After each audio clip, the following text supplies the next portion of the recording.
Hey guys, welcome to this quick tutorial where we'll explain how you can edit content in your WooCommerce store. So let's get started.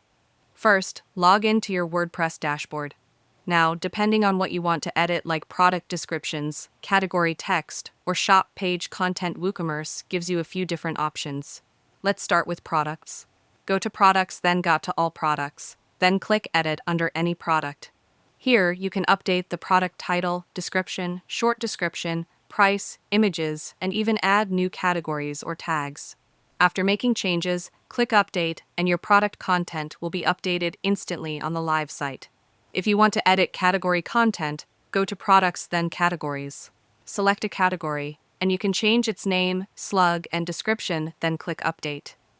This is useful if you want to add SEO text or details about your product collections. For general pages like your shop, cart, or checkout page, go to Pages and then All Pages and click Edit on the page you want. You can use the WordPress block editor or a page builder like Elementor to customize the layout, text, and design. And that's it. Now you know how to edit and customize any content in your WooCommerce store, from products to pages.